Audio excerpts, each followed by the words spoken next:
गोष्टी आपल्या पुढे मांडल्या. ऐका, 3 गोष्टी मांडल्या. म्हणजे हातपाय कान नाक डोळे जसे त्यांना तसे आपल्याला. पंचमहाभूताचंच त्यांचंही शरीर आणि पंचमहाभूताचंच आपलंही शरीर. त्यांच्याही शरीरात लालच रंगाचं रक्त, आपल्याही शरीरात लालच रंगाचं रक्त. असं असताना मग संत विशेष आणि आपण सामान्य हा फरक का? तर त्याची ढोबळ मानाने उत्तर 2 देतो. पहिलं उत्तर आहे का? पहिलं उत्तर असं आहे, माणसाची श्रेष्ठता, माणसाची विशेषता, माणसाची महानता, ऐका, ही माणसाच्या आकारावर अवलंबून नसते, तर ती माणसाच्या आचारावर अवलंबून असते.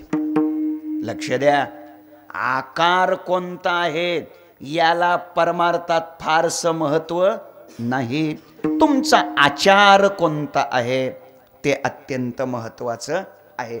आकार निकृष्ट असला चालेल, आकार हीन दर्जाचा असला चालेल, आकार क्षुद्र असला चालेल, पण तुमचा आचार श्रेष्ठ असलाच पाहिजे. एकदम सोपं करतो, कळल असं करतो.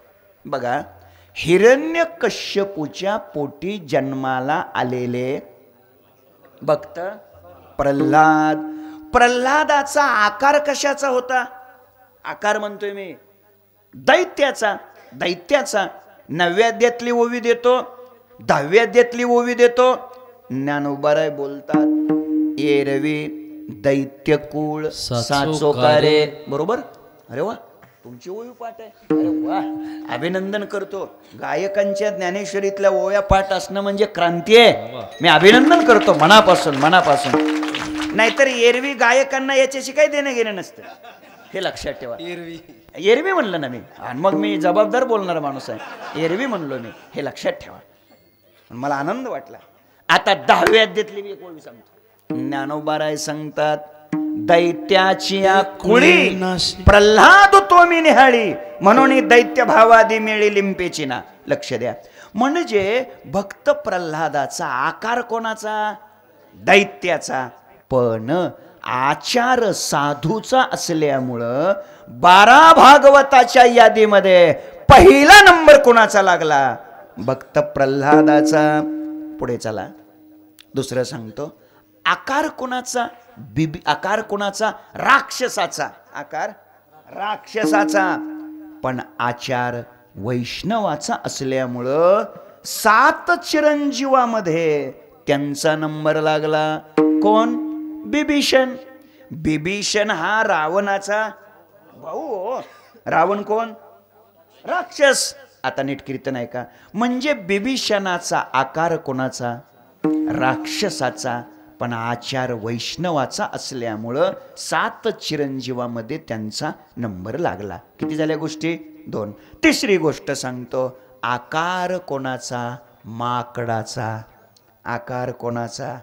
माकडाचा, पण आचार भक्ताचा असल्यामुळं दासत्व भक्तीचे ते आचार्य ठरले. रायाचा आकार माकडाचा, बिभीषणाचा आकार राक्षसाचा, प्रल्हादाचा आकार दैत्याचा, पण हे 3ही महान भक्त ठरले, संत ठरले. त्याचं कारण आहे, या तिघाच्याही आकाराकडे देवानं लक्ष दिलं का या तिघाच्या आचाराकडे देवानं लक्ष दिलं? बोला, आचाराकडे. म्हणजे या व्याख्यानातून सिद्ध काय झालं? परमार्थामध्ये देव तुमचा आकार पाहत नसतो, आचार पाहत असतो. मग आता उत्तर द्या.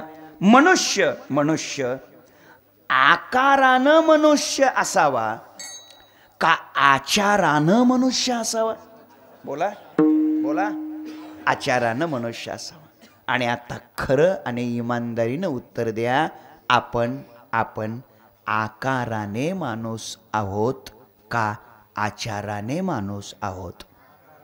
आकाराने. म्हणजे घोटाळा झालाय की नाही? झालं की नाही घोटाळा?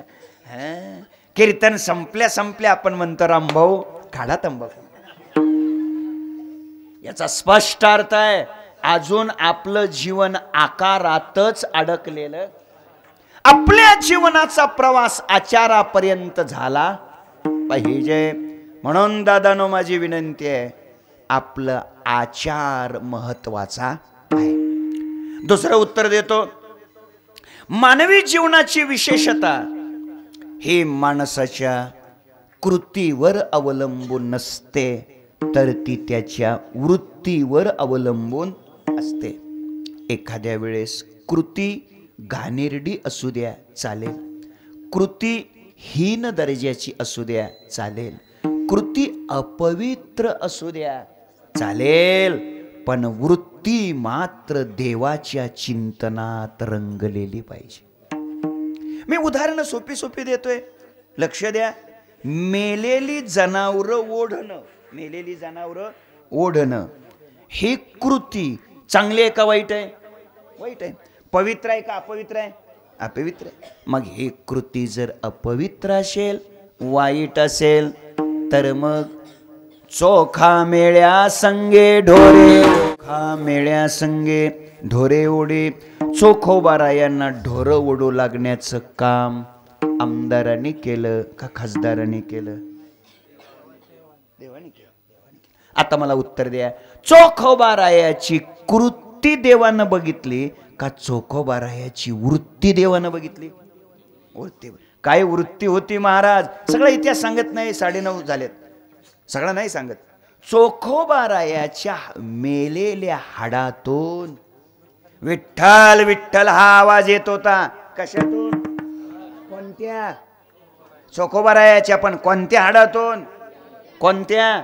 मेलेल्या. चोखोबारायाच्या मेलेल्या हाडातून विठ्ठल विठ्ठल आवाज येत होता. आमच्या जिवंत तोंडातून विठ्ठल विठ्ठल येत नाही हो. काय फरक आहे हो? मला हे कळत नाही, जी माणसं कीर्तनात विठ्ठल विठ्ठल म्हणत नाहीत, ती माणसं घरी गेल्यावर किती परमार्थ करत असतील. नाही म्हणजे अंदाजाचा भाग आहे. कीर्तनात लोकाला सांगावं लागतं बोवाला विठ्ठल विठ्ठल. मग ही माणसं जर कीर्तनात विठ्ठल विठ्ठल म्हणत नसतील, घरी गेल्यावर अवघडच गणित. लक्ष द्या, चोखोबारायाची देवानं काय पाहिली? वृत्ती पाहिली. अजून बोलतो, मांस विकणं, मांस विकणं चांगलं आहे का वाईट? म्हणा की वाईट. पवित्र आहे का अपवित्र?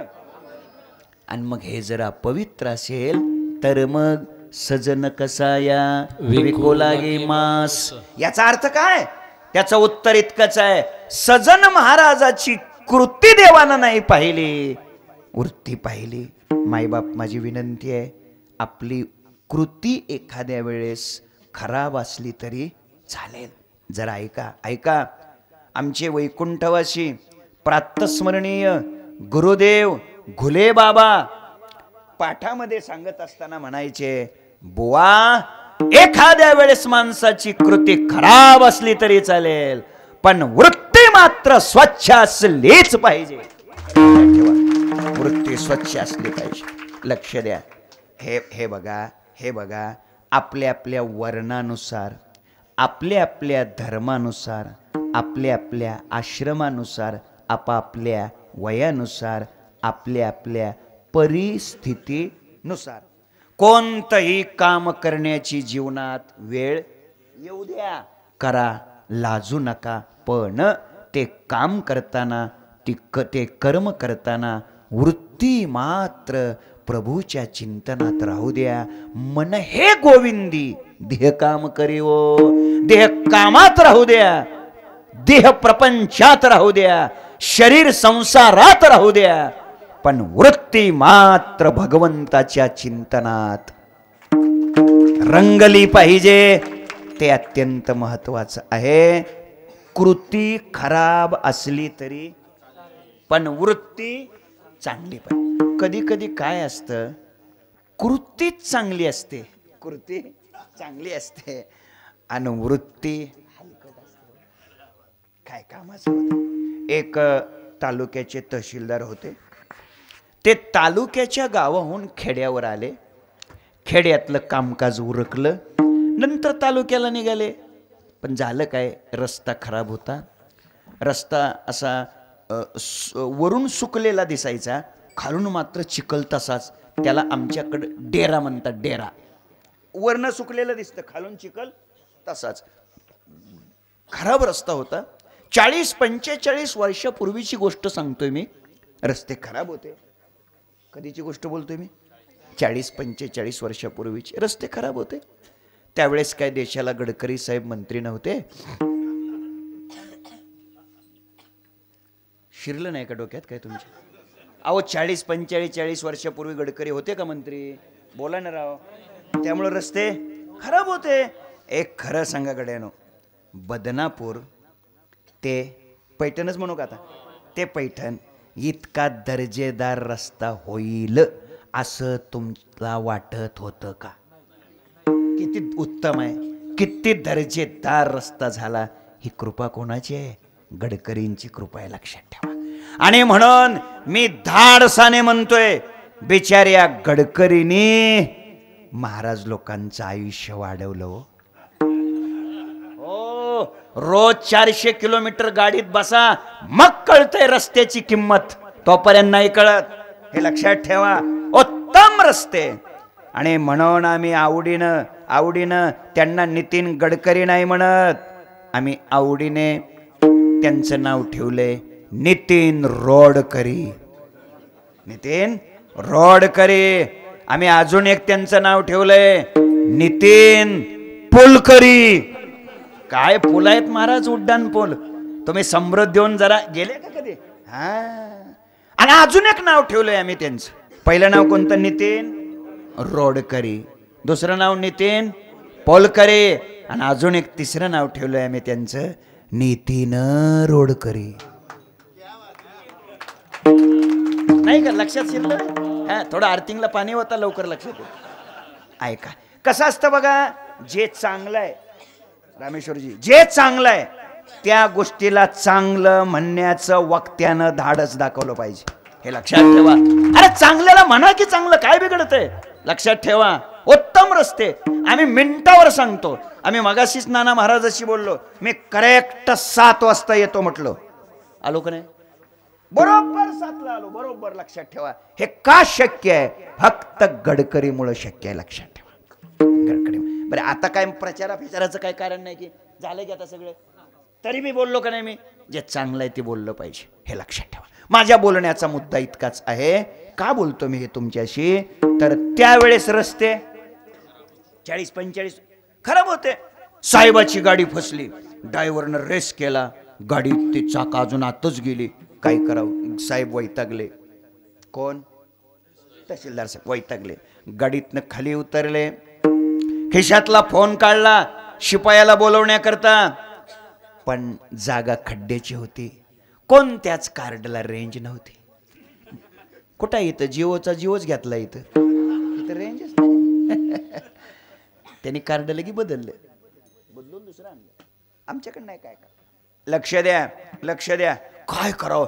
तेवढ्यात एक 10-12 तरणी मुलं तिथं आली. तरणी 20-25 वर्ष वयाच्या गटातली. काय झालं साहेब? आणि गाडी फसली. ठीक आहे म्हणे, आम्ही मदत करतो. आणि मग त्यांनी ढकलून ती गाडी काय केली? बाहेर काढली. साहेबांना बरं वाटलं. साहेबांनी खिशात हात घातला. एक 500 रुपयाची नोट काढली, पोरांच्या हातात दिली.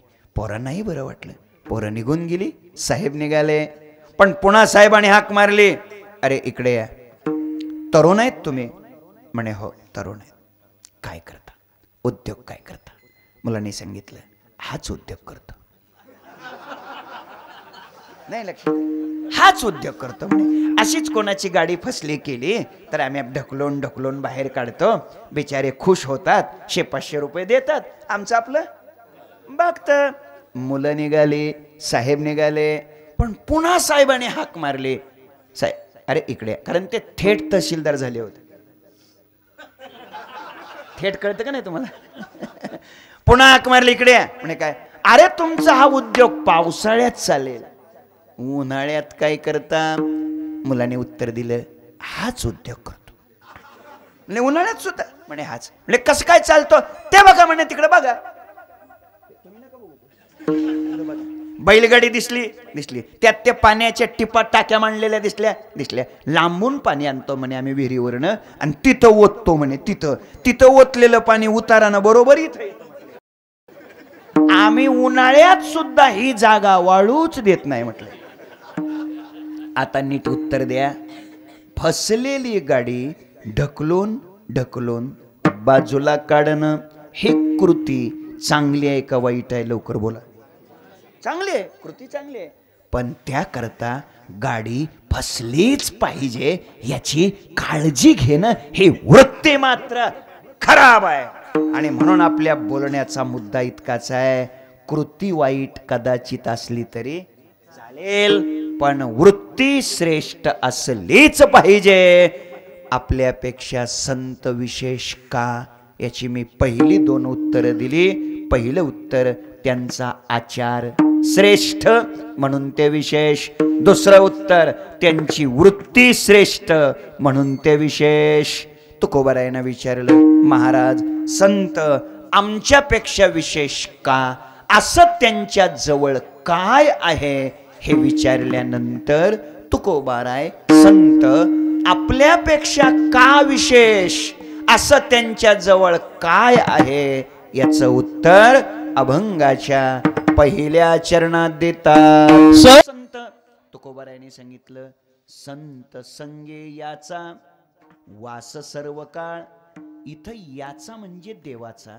देव संताच्या सहवासामध्ये सर्व काळ राहतो म्हणून संत विशेष. लक्ष द्या, म्हणजे तुकोबारायांनी संत विशेष ठरवताना घटनेतील कोणतं कलम वापरलं?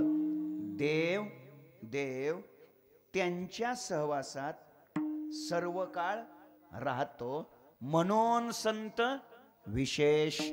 तर मग या पहिल्या चरणावर शंका आहे, प्रश्न आहे. कोणता? देव सर्व काळ कुठे राहत नाही. देव कुठे राहत नाही? आता सगळी प्रमाण पाठ आहेत, फक्त चाली लावायच्या नाहीत. आपल्याला वेळ कमी आहे आपली, कमी म्हणजे 10 मिनिटं राहिली तसं नियमानं 8 ते 10. विठ्ठल जळी स्थळी विठ्ठल विस्तारला सर्वा घटी राम, कहा पगडारू विश्वदेव सत्यत्वे जननो हे अवघा जनार. सगळं बघा, म्हणजे अनु अनुत रेणू रेणूत कणा कणात सगळीकडे कोण आहे? देव आहे. अजून सांगतो, देव नाही म्हणणाराच्या शरीरात सुद्धा कोण असतो? कशावरून तो नाही म्हणतो? यावरून. नाही कळलं का? हे बघा, देव नाही असं वाक्य म्हणण्यासाठी सुद्धा त्याच्या शरीरात कोण पाहिजे? आणि मग कसं? जर समजा त्याच्या शरीरातला देव निघून गेला तर त्याला देव नाही असं म्हणता येते का? मग शेजाऱ्यांनी म्हणावं लागतं, राम नाम सत्य आहे, उचला. लक्ष द्या, प्रत्येकाच्या शरीरामध्ये कोण आहे? देव आहे, भगवान आहे. एक बोलू का? देव नाही म्हणणारा माणूस सुद्धा पर्यायानं देवाला मानतोच. लांबवत नाही व्याख्यान. ते गोपाळ गणेश आगरकर हे नाव जुन्या लोकांना माहिती आहे.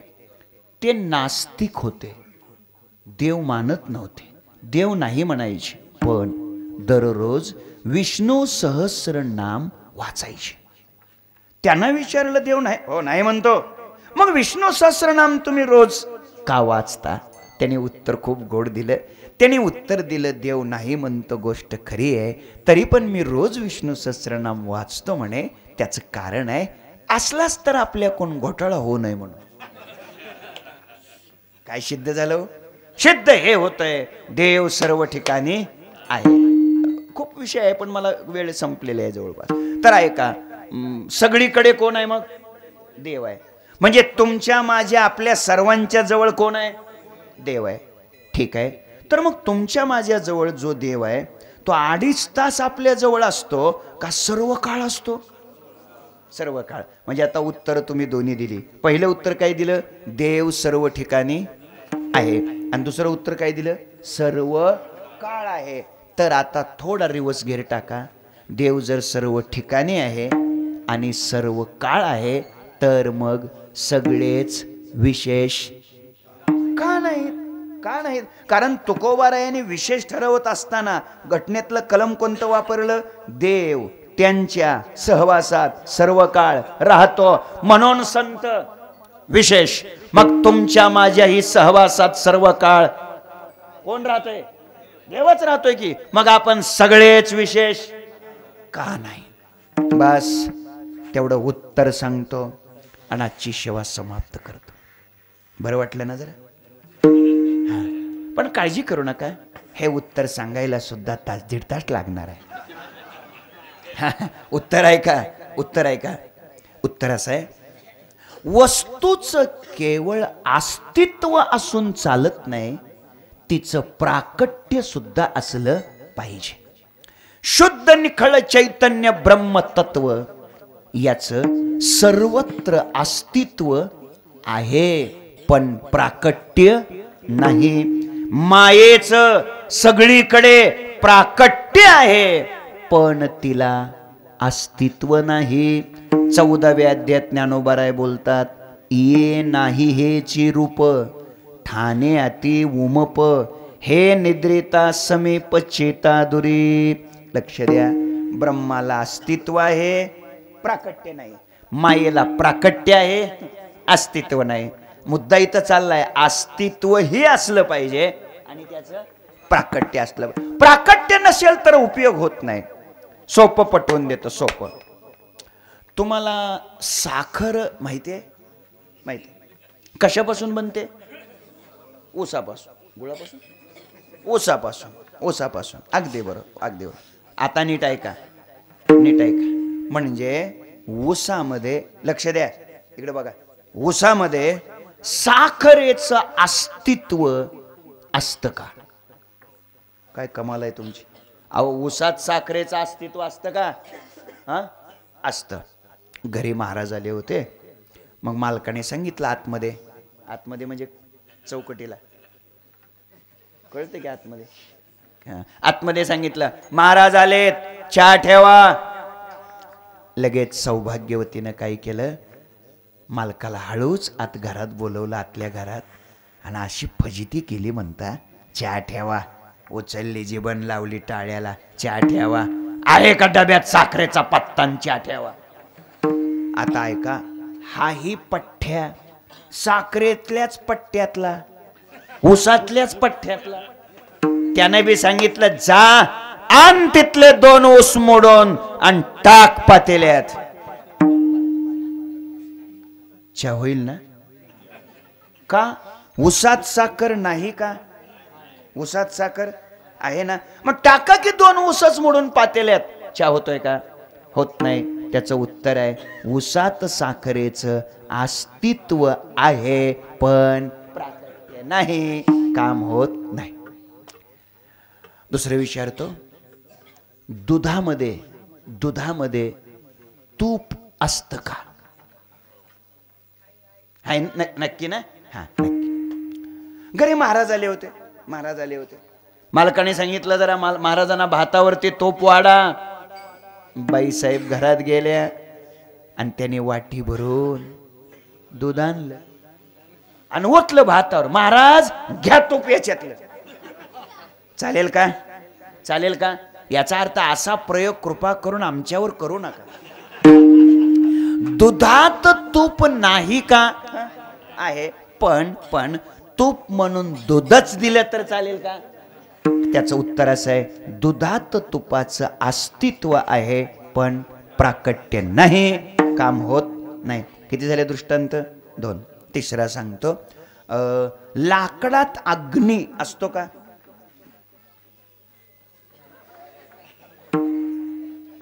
लाकडात अग्नी असतो का म्हणतोय मी. लाकडात हा नाही ना? मग तुमच्याकडे काही दगड पेटतात का?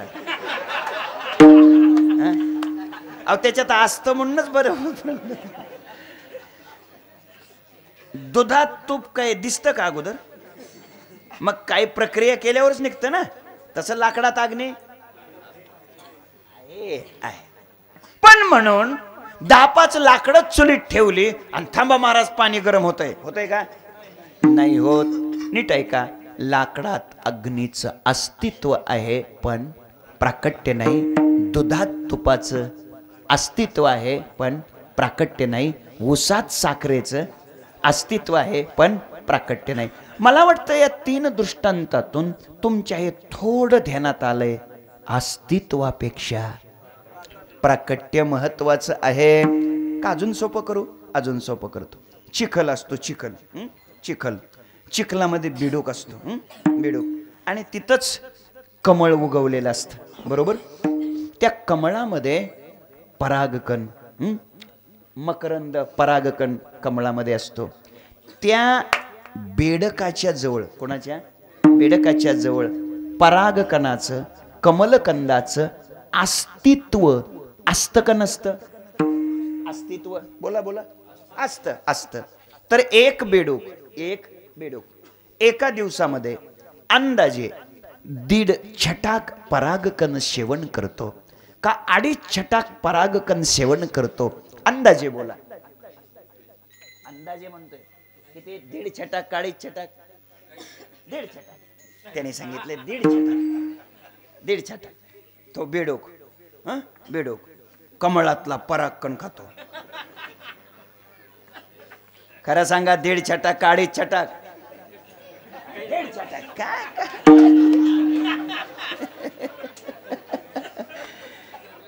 बरोबर आहे. किती? 2.5 छटाक. अरे खातच नाही. लक्ष द्या, बेडकाच्या जवळ परागकणाचं अस्तित्व नाही का? आहे, पण तरी पण तो परागकण खात नाही. त्याचं कारण आहे अस्तित्व आहे पण प्राकट्य नाही. आणि म्हणून बेडूक काय खातो? वा, बेडूक काय खातो? चिखल. कोणता बेडूक? चिखलातला. हे मी कुणाचं सांगतोय?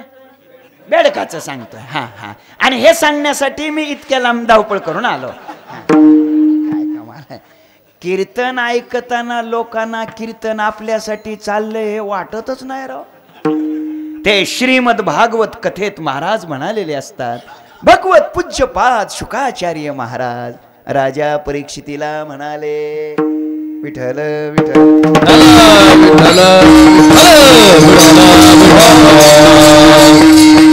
लोक म्हणतात परीक्षितीला म्हणाले, म्हणू द्या परीक्षितीला, आपल्याला काय करायचं? तर ऐका, बेडूक काय खातो? चिखल खातो. का बरं? परागकणाचं अस्तित्व आहे पण प्राकट्य नाही. 4 गोष्टी सांगितल्या बरं का. 5वी गोष्ट सांगतो. तुम्हाला गोचिड माहिती आहे का? बोला ना. माहिती आहे. गोचिड माहिती आहे. गाईच्या शिंगाला असतो का शेपटीला असतो?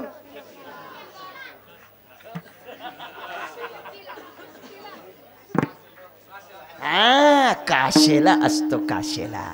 आणि दूध कुठं असतं? दूध, बरोबर. दूध कुठं असतं? काशेला. दूध काशेला. म्हणजे त्या गोचिडाच्या जवळ दुधाचं अस्तित्व आहे का नाही? आहे. तर एक गोचिड एका दिवसात साधारणपणे 3 मिली दूध पितो का 6 मिली दूध पितो? एक अंदाजे. चुकलं तर चुकू द्या. तुमचा काय अंदाज आहे? नाही पेत. जमला आता. का पेत नाही हो? अहो, चांगली दुधाची गाय आहे, दुधाळ वेलेली गाय आहे, वेलेली. बोला, वेलेली गाय आहे तर किती पेल? काहीच पेत नाही. उत्तर आहे, नीट कीर्तन आहे का? बोलू नका. उत्तर आहे का? गोचिडाच्या जवळ दुधाचं अस्तित्व आहे पण प्राकट्य नाही आणि म्हणून तो दूध पित नाही, बरोबर. मग काय पितो? लक्ष द्या, शांत बसा पोरांनो. मग काय पितो तो गोचिड? काय पितो? रक्त पितो. रक्त. ऐका, एकच गोचिड असं दुसऱ्याचं रक्त पितो का सगळीच गोचिड असं दुसऱ्याचं रक्त पितात? सगळीच ना? सगळी तशीच आहेत ना? हा बर बर ठीक आहे. हे म्हणतात सगळी तशीच आहेत म्हणतात. माझं काय चुकत नाही आता हेच उत्तर देतात. मायबाप माझी विनंती आहे, हात जोडून विनंती आहे, करताच आलं तर समाजाचं पोषण करा, पण कोणाचं शोषण करू नका. कळकळीची विनंती आहे दादानो माझी. किती उदाहरणं सांगितली मी आता? 5. 6वं उदाहरण सांगतो. एक गरीब माणूस आहे, दरिद्री आहे, भिकारी आहे, हातात ताट घेतलंय, भीक मागतोय. द्यावं गरीबाला काहीतरी. पण तो ज्या जागेवर बसून भीक मागतोय ना, त्याच्या खाली जमिनीत 3 फूट खोल अंतरात सोन्याच्या मोहराचा हांडा आहे. हांडा. फक्त तो भिकारी नेमका कुठं बसून भीक मागतोय ती जागा मला विचारू नका, नाहीतर कीर्तन झाल्यावर लोक खोदायला जायचे. चला बोला आता. भिकाऱ्याच्या जवळ धनाचं अस्तित्व नाही का? आहे. तरी पण तो भीक का मागतोय? प्राकट्य नाही. मला वाटतं या 6 दृष्टांतातून आता तुमच्या पक्क डोक्यात आलं, अस्तित्वापेक्षा प्राकट्य महत्वाचं आहे. आणि मग आता ऐका, आता ओव्या देतो.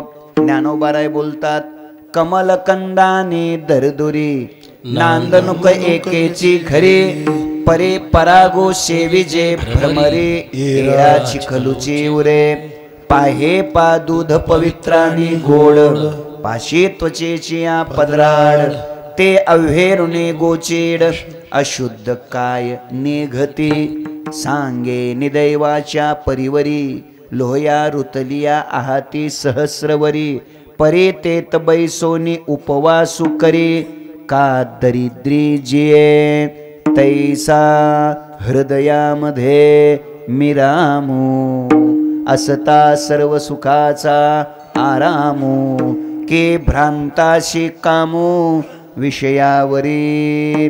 लक्ष द्या मायबाप, सिद्ध हे झालं, अस्तित्वापेक्षा प्राकट्य महत्वाचं आहे. मग आता ऐका, उसावर प्रक्रिया केली की साखरेचं प्राकट्य होतं, मंथन केलं की तुपाचं प्राकट्य होतं. लाकडाला आग लावली, काडी लावली, काडी लावली. हे काड्याच लावायचं कसं यांच्या ध्यानात येते कोणाच? पूर्वीच्या काळात लोक काड्या लावत नव्हते हो. हे काड्या लावायचा उद्योग आता सुरू झालाय हो. पूर्वी असले काही ना, मी बोलू 750 वर्षापूर्वी दादा काडीच नव्हती. वाचा ज्ञानेश्वरी. ज्ञानेश्वरीच्या पहिल्याच अध्यायात ज्ञानोबराय बोलतात, काष्टे काष्ट मथिजे मग ते वन्ही उपजे. ही ज्ञानोबरायाची भाषा आहे. थोडक्यात घर्षण केलं की अग्नीचं प्राकट्य, प्रक्रिया केली की साखरेचं प्राकट्य, मंथन केलं की तुपाचं प्राकट्य, आणि ऐका, चिंतन केलं की देवाचं प्राकट्य. लक्षात ठेवा, संत आपल्यापेक्षा विशेष का? तर त्यांनी नामचिंतन करून देवाला प्रगट केलं. याचा दिवस आजी अमृते पाहला, नाम आठविता रूपी प्रगट पै झाला. हकेसरशी घालून या, मोहे धाव घाली पाना, नाव घेता पंढरी राना. पुष्कळ प्रमाणात शोधता येतील. मुद्दा इथं सिद्ध झालाय. नाम चिंतनानेच देव प्रगट होतो. आणि मग संत आपल्यापेक्षा विशेष का? तर संतांनी नामस्मरण करून देवाला प्रगट केलंय. आपल्या जवळ देव आहे आणि संताच्याही जवळ देव आहे. फरक काय आहे? आपल्या जवळचा देव म्हणजे ऊसातल्या साखरेसारखा. काय कामाचा? ऊसातली साखर काय कामाची?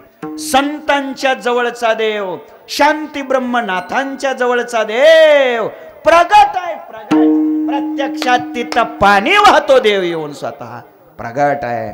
त्यांनी भगवंताला काय केलं? नामचिंतनाने प्रगट केलं. म्हणून संत हे आपल्यापेक्षा विशेष आहेत.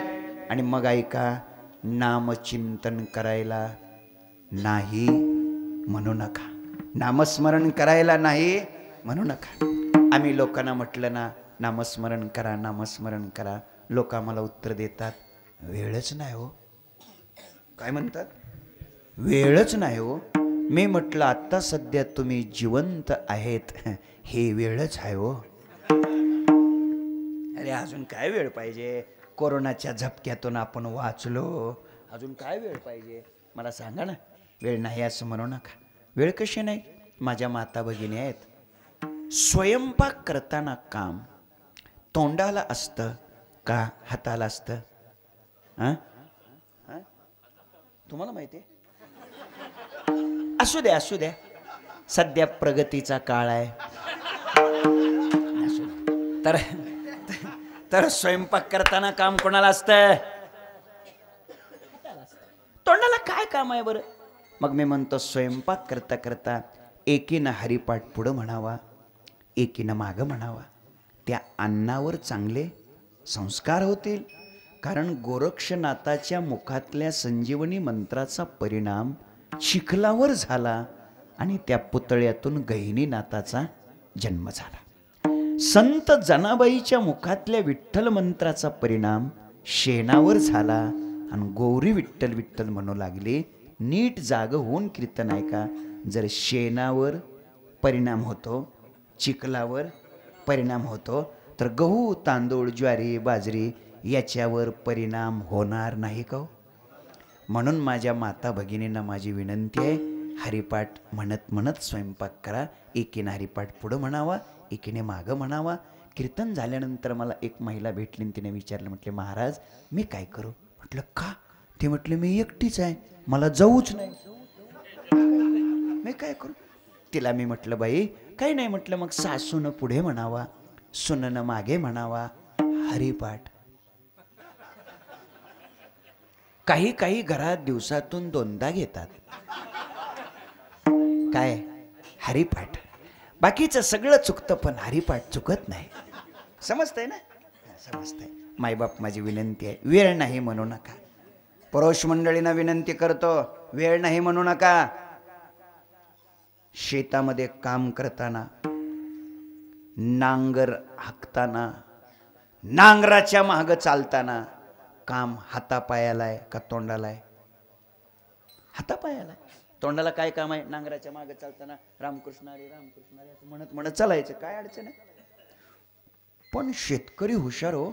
एका शेतकऱ्याने मला विचारलं, पण म्हटलं बाबा बैलाला हाकरावं लागत नाही का? गडे हुशार आहे गडे म्हणलं, बैलाला हाकरावं लागत नाही का? आता मी म्हटलं तुझं बी बरोबर आहे, पण बैलाला कधी हाकरावं लागतं? जर त्याने तास सोडलं तर. आणि बैल कधी तास सोडतो का? हा, सोडला तर बैलच तास सोडतो. समजते काय? वेळ नाही असं म्हणू नका. जाऊ दे, आता वाढवतच नाही. कीर्तन संपल्यानंतर आपापल्या घरी जाताना हातापायाला काम आहे का तोंडाला काम आहे? लवकर बोला, बोला की. हातापायाला. गाडी चालवायची असेल तर मग हाताला बी काम आहेच की हो, बरोबर? तोंडाला काय काम आहे? मग इथनं घरी जाताना तुम्ही विठ्ठल विठ्ठल विठ्ठल विठ्ठल विठ्ठल विठ्ठल विठ्ठल विठ्ठल म्हणत जर घरी गेलात, कोणाचं 5 वेळा होईल, कोणाचं 50 वेळा होईल, कोणाचं 500 वेळा होईल, कोणाचं 5000 वेळा होईल, होईल का नाही? जितकं घर लांब तितकं जास्त नामस्मरण होईल का नाही? पण माणसं इथनं घरी जाताना देवाचं नामस्मरण करत घरी नाहीत जात. मग कीर्तनकाराचं माप काढीत घरी जात. कशा करता आमचं माप काढता बरं? बरं किती बी माप काढलं तरी माप काही कमी होणार आहे का? होय, माप काही कमी होईल का? वाढणार आहे ना. दसपुते आहे व्यवस्थित. आता काय आहेत का? जीव घातलेले आहेत ना? आहे ना? सगळं व्यवस्थित आहे. काय काय अडचण काय? मी का आपल्याशी बोललो? ही जिंदगी पुन्हा नाही, लक्षात ठेवा. हे आयुष्य पुन्हा नाही. आणि म्हणून आयुष्यातला एक क्षण सुद्धा वाया जाऊ देऊ नका. रात्रंदिवस नामस्मरण करा. त्याच्यासारखं जगात चांगलं दुसरं कोणतंच नाही. आणि म्हणून संत आपल्यापेक्षा विशेष का? त्यांनी नामचिंतन करून देवाला प्रगट केलं. लोक म्हणाले महाराज कीर्तन इथपर्यंत कळलं, फक्त आता आम्हाला एक सांगा, प्रगट केलेला देव त्यांच्याच जवळ कायम का राहतो, याच्याकरता त्यांनी काय केलं? महाराज याचं उत्तर सेवेकरिता घेतलेल्या अभंगाच्या दुसऱ्या चरणात सांगतात.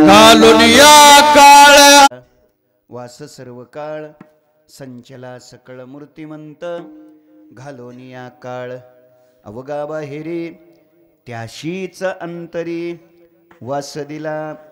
कीर्तन इथपर्यंत आलंय. संत विशेष का हे कळलं. काय कळलं?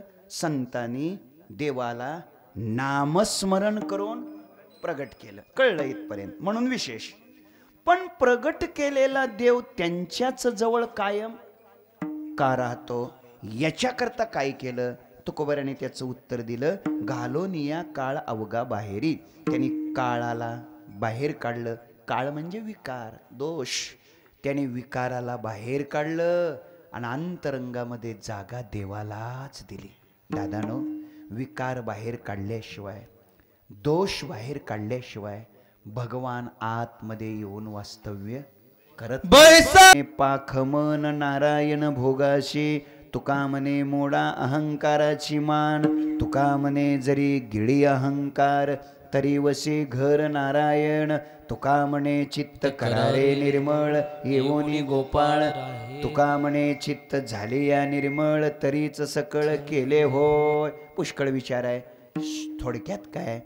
मन अंतःकरण पवित्र स्वच्छ निर्मळ झाल्याशिवाय देव आतमध्ये येऊन प्रगट रूपानं राहत नाही.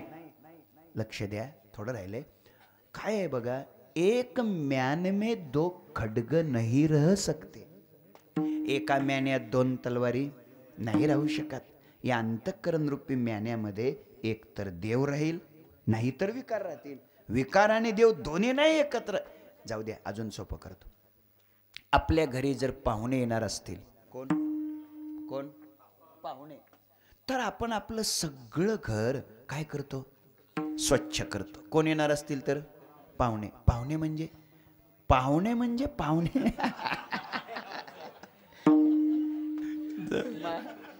मावशीने उत्तर देऊन टाकलं. पण चला, मी ते थोडं जावयाच्या अगोदरच बोलतो जरा. मी तसं मी आज जावयाच्या बरोबरच जेवायला होतो. तर ऐका, घरी पाहुणे म्हणजे मुलाला पाहण्याकरता पाहुणे, बरं का? आणि मग मुलाला पाहण्याकरता जर पाहुणे येणार असले, काय लोक तयारी करतात. सतरंजी एक जणाच्या घरची आणतात, खुर्च्या दुसऱ्याच्या घरच्या आणतात, गादी तिसऱ्याच्या घरची आणतात, सगळं उसणं आवसण गोळा करतात. पाहुणा येतो, ती सगळी व्यवस्था पाहतो, खुश होतो, पोरगी देतो, आणि नंतर 6 महिन्यांनी त्याच्या लक्षात येतं रॉंग नंबर. आता काय उपयोग आहे? लक्ष नीट द्या. व्यवहारातला सर्वसामान्य पाहुणा खुश व्हावा आणि त्याला बरं वाटावं असं जर तुम्हाला वाटत असेल तर तुम्ही सगळं घर स्वच्छ करता, बरोबर? तर मग अनंत कोटी ब्रह्मांडाचा जगाचा मालक भगवान परमात्मा यावा, खुश होऊन प्रसन्न होऊन राहावा असं जर वाटत असेल तर हे हृदय रूपी घर स्वच्छच असलं पाहिजे, हे पवित्र असलं पाहिजे. ऐका जरा, ऐका. ज्याच्या त्याला चांगलं माहीत असतं काय अजून आपल्या घरात कचरा किती आहे, बरं का? आपण जरी शेजाऱ्याला फसवत असलो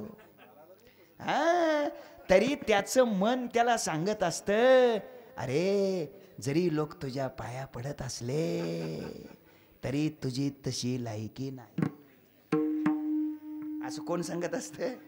मन सांगत असतं. मन त्याला आतल्यात सांगत असतं, तू तसा त्या लायकीचा नव्ह, असं मन सांगत असतं. पण मन त्याला पुन्हा म्हणत असतं, पण जाऊ दे, चाललाय ना उद्योग, चलू दे चलू दे.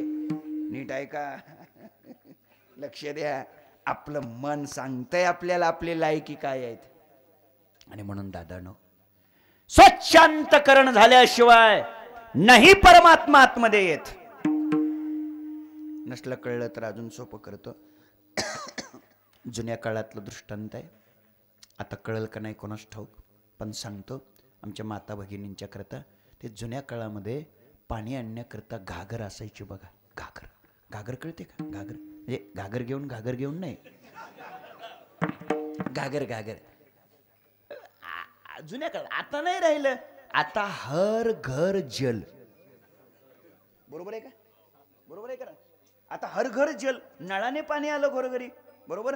आता सगळ्या योजना आल्या, हर घर जल आलं, सौर प्रकल्प आले आहे ना. आभास काय, आभा काय, आयुष्यमान भारत ते ते ते आलं. आता विंधन विहिरी आल्या, ते सगळं आता आलं. आता लाडक्या बहिणी, आता सगळं बस कळलं सगळं.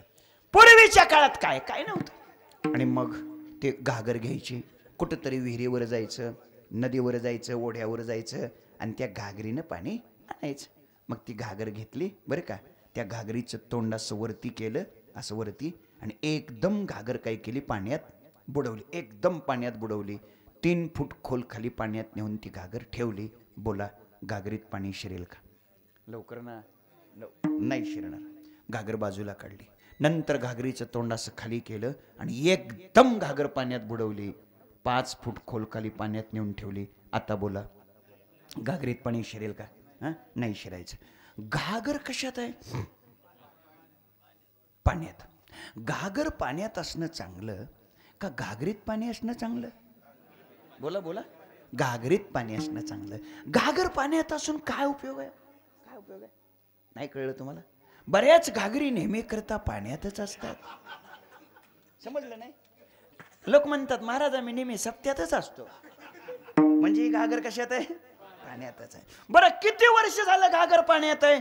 21 वर्ष झालं. घागर कशात आहे? किती वर्ष झाली? काय थेंब शिरलाय का तिच्यात? शिरलाय का एखादा थेंब तरी? कोणात? हे का घागरीत म्हणते. चला चला, का घागरीत पाणी शिरलं नाही? बोला. घागरीत काय आहे? घागरीत काय आहे? हवा आहे. एक तर घागरीत हवा तरी राहील, नाहीतर मग काय करावं लागेल? घागर बाहेर काढावी लागेल, आडवी करावी लागेल, कानवडती करावी लागेल, हळूच पाण्यात बुडवावी लागेल. जशी जशी घागरीतली हवा बाहेर जाते, तसं तसं बाहेरचं पाणी आतमध्ये येतं. मायबाप, माझी विनंती आहे, कळकळीची विनंती आहे, थोडी हवा बाहेर काढा. नाही कळलं? लोक म्हणतात महाराज त्यांच्या नादाला लागू नका, सध्या ते हवेत आहे. हवा समजली का नाही तुम्हाला? हवा 40 एकर पट्ट्याचा कापूस आहे हवा, 35 एकर कांदा आहे हवा, 70 एकर मोसंबी आहे का हवा, 40 एकर ऊस हवा, बदनापूरमध्ये 3 मजली बंगला हवा, जालन्यामध्ये 5 गुंठ्याचा प्लॉट आहे हवा, छत्रपती संभाजीनगरला 2 बिल्डिंगाचं काम चालू आहे हवा, आपल्यासारखी गाडी कोणाकडेच नाही हवा, आपल्यासारखं कीर्तन कोणालाच येत नाही हवा. आता जरा जास्त गुदगुल्या झाल्या वय. थोडक्यात काय, हवा ही प्रत्येकाकडे आहे. आता तुमच्या प्रत्येकाकडे कोणती कोणती आहे ते काय उठून उभा राहून सांगू नका, पण हवा आहे एवढी गोष्ट खरी आहे. मायबाप, माझी विनंती आहे, हवा म्हणजे विकार, विकार रूपी हवा बाजूला काढल्याशिवाय पाणी रूपी परमात्मा आतमध्ये जाऊ शकणार नाही. म्हणून घालून या काळ अवघा बहेरे, त्याशीच अंतरे वास दिला. या संत महात्म्याने अंतकरणामध्ये भगवंताला जागा दिली. आता त्यांच्या हृदयात कसलाही विकार शिल्लक राहिलेला नाही. नीट ऐका, आपलं जीवन 3 शब्दाच्या पलीकडे कधी जातच नाही. त्याच्यातच आपल्या जीवनाची समाप्ती होऊन जाते. कोणते ते तीन शब्द? पहिला शब्द आहे मी. पहिला शब्द आहे मी. मी आहे ना, तिथंच गुरु फटलेलं असतं. मी मधून वेळ मिळालाच तर आपल्याकडे दुसरा शब्द असतो माझं माझं माझं. आणि या दोन्हीतनं वाचलाच तर दाभाडे गुरुजी तिसरा शब्द असतो आपल्याकडे मला मला मला. मी माझं मला. संपलं, जिंदगीच खलास झाली आपली. फक्त किती शब्दात या? मी माझं मला. ऐका, जे संत आहेत, जे महात्मे आहेत, त्यांनी आपल्या जीवनात मी ठेवलेलं नाही, माझं ठेवलेलं नाही, मला ठेवलेलं नाही. त्यांच्या जीवनातला मीपणा, माझेपणा आणि आपलेपणा, मला म्हणजे आपलेपणा, तो सगळा संपलेला असतो. थोडाही आपलेपणा त्यांच्या जीवनामध्ये शिल्लक राहिलेला नसतो. हा अभिप्राय महाराज अभंगाच्या तिसऱ्या चरणात आपुलेसे जी नाही उरो दिले. चोजविता भले ऐशी स्थळे, ऐशी भले स्थळे चोजविता जीही आपुलेशे उरो दिले नाही. भले स्थळे शब्दाचा अर्थ आहे भगवत प्राप्ती. देवापर्यंत जाताना या संतांनी, या महात्म्यांनी आपल्या जीवनातला आपलेपणा शिल्लक ठेवला नाही. ऐका, संसारातला आपलेपणा दुःख देतो आणि परमार्थातला आपलेपणा सुख देतो. संसारात तुम्ही कोणालाही आपलं म्हणा, ते दुःख दिल्याशिवाय राहत नाहीत. कोणालाही आपली माती, आपली माणसं, आपली माती, आपलीच माणसं आपलीच माती करतात. बरोबर ना? ते काय भाजीपाला वाहणारा ते टेम्पो, काय म्हणतात त्याला, तरकारीचा टेम्पो, ते त्याच्या पाठीमाग मी एक वाचलं, आपलेच गद्दार. आता पुढे बोलू का? नाना महाराज गद्दार आहेत तरी हे आपले म्हणतात. हे विषय काय कमाल आहे हो. काय एक सांगतो तुम्हाला, एक सांगतो, आपलीच माणसं आपल्याला खरं म्हणजे त्रास देतात. आपलीच माणसं. दुःख कोण देतात? आपलीच माणसं. आपलीच माणसं. आपल्याला ते आंघोळ घालण्याचं काम कोण करतात मेल्यावर? बोला की. आपलीच माणसं. ते सगळे तयारी सगळी करतात कोण? आपलीच माणसं. खांदा कोण देतात? आपलीच माणसं. शरणावर टेकवतात कोण? बोला ना. आपलीच माणसं. शरण रचतात कोण? आपलीच माणसं. तुम्हाला पेटवतात कोण?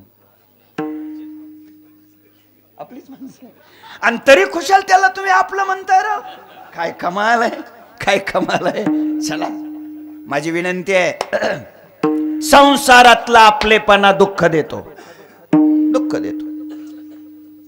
ते कराड भागातली गोष्ट आहे. कृष्णेचा कोयनेचा काठ, 170 एकर ऊस एकट्या मालकाचा. किती?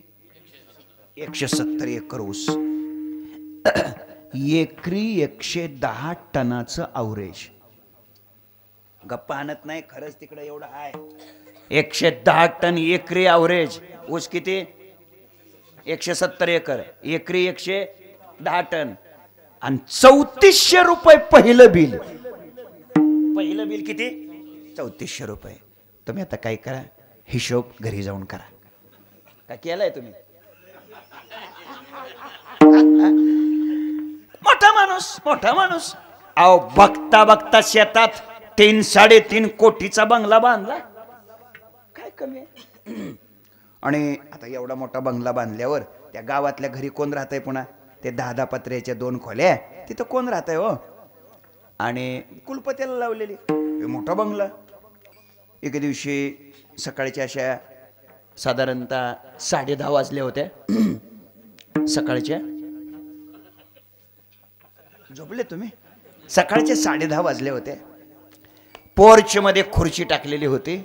म्हातारा त्या पोर्च मध्ये बसलेला होता. साधारणतः 62-63 वय त्या मालकाचं, घर मालकाचं. आणि काय झालं, गावात लागली आग. गावात लागली आग. लागू नाही बरं का, पण आता कीर्तनापुरती लागली. गावात आग लागली. गावातून नोकर पळत आला. दादा दादा गावात आग लागली, गावात आग लागली. आता असं नोकरानं म्हटल्यानंतर या म्हाताऱ्यानं काय म्हणायला पाहिजे होतं? बोला की. अरे काय म्हणायला पाहिजे होतं? अरे अरे अरे अरे अरे कोणाचं पेटलं रे, अरे अरे कसं पेटलं रे, अरे कोण विजवतंय का नाही रे, असं म्हणायला पाहिजे का नाही? जरी मनातून प्रेम नसलं तरी निदान वर्ण वर्ण तरी म्हणा.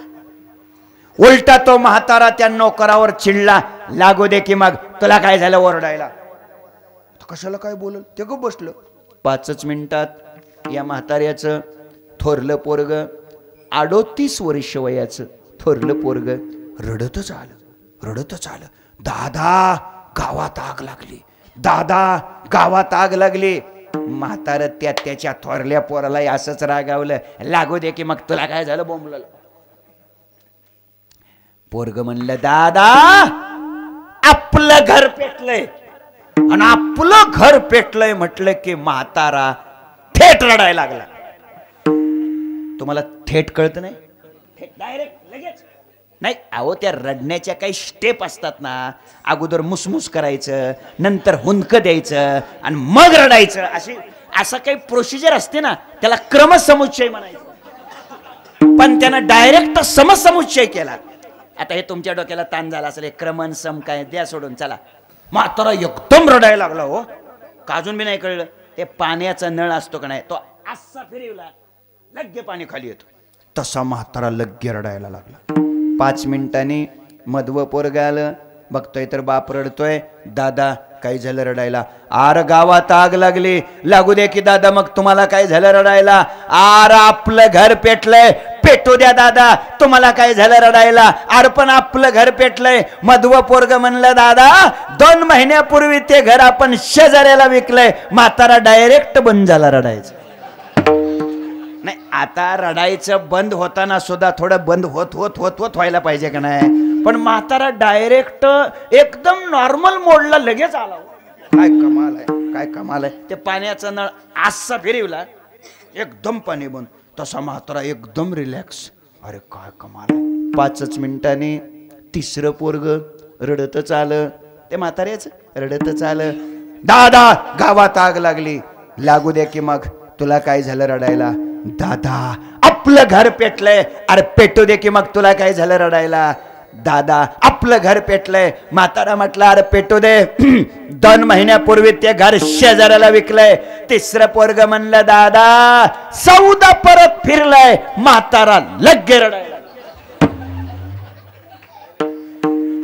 माझा दृष्टांत संपला. म्हाताऱ्याला कोणी रडवलं? आपल्या पोराने. नाही तसं तर आपलीच पोरं रडी होत्यात. म्हाताऱ्याला कोणी रडवलं?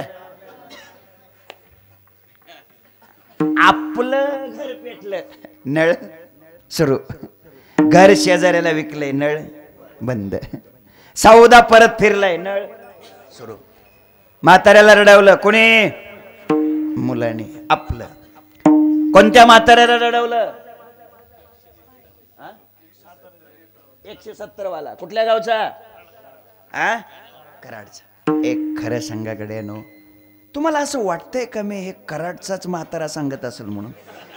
तुमच्या ध्यानात घ्या, आम्ही कराडला गेलो की म्हातारा बदनापूरचा सांगतो राव. काय बस समजलं ना? आता माझा मुद्दा संपलाय. आपलेपणा रडवल्याशिवाय राहत नाही. संतांनी साधूनी तो आपलेपणा टाकून दिलेला असतो. 1 काळाला बाहेर काढलेलं असतं. 2 देवालाच आज जागा दिलेली असते. 3 नामचिंतन करून देवाला प्रगट केलेलं असतं. 4 असे जे महात्मे असतात त्यांना स्वतःची कीर्ती पोस्टर करून, बॅनर करून, फेसबुकला, ट्विटरला, काय डीपी काय म्हणायचं, स्टेटस फिटस, लय लोकाला नाद हो. अरे राम राम राम राम, स्टेटस ठेवत्या. ऐका, असा जो महात्मा असतो, उलट त्याची कीर्ती कोणी झाकायचा जरी प्रयत्न केला तरी ती झाकली जात नाही. कशाप्रमाणे? तर ती चंदनाप्रमाणे. हा अभिप्राय महाराज अभंगाच्या शेवटच्या चरणात. संपूर्ण कीर्तनातून जवळपास 2.5 तास होत आले. सगळं कीर्तन तुमच्या आठवणीत राहणं करणं अवघड आहे आणि म्हणून डोक्याला जास्त ताण तुम्ही करून घेऊ पण नका. ओगी एक 5-6 गोष्टी फक्त आपल्या ध्यानात ठेवा. ठोकळ ठोकळ ढोबळ सगळं नाही ध्यानात ठेवायचं. काय काय ध्यानात ठेवायचं? आजच्या कीर्तनातून रवी महाराज पहिलं ध्यानात काय ठेवायचं? पहिलं ध्यानात हे ठेवायचं काय? आकारापेक्षा झोपले, आकारापेक्षा आचार महत्वाचा. दुसरं ध्यानात हे ठेवायचं कृतीपेक्षा वृत्ती महत्वाची. तिसरं ध्यानात हे ठेवा अस्तित्वापेक्षा प्राकट्य महत्वाचं. चौथं ध्यानात हे ठेवा नामचिंतनानेच देव प्रगट होतो. किती झाल्या गोष्टी? 4. 5वी गोष्ट ध्यानात हे ठेवा, ही ठेवा थोडी हवा हवा बाजूला काढा. किती झाल्या गोष्टी?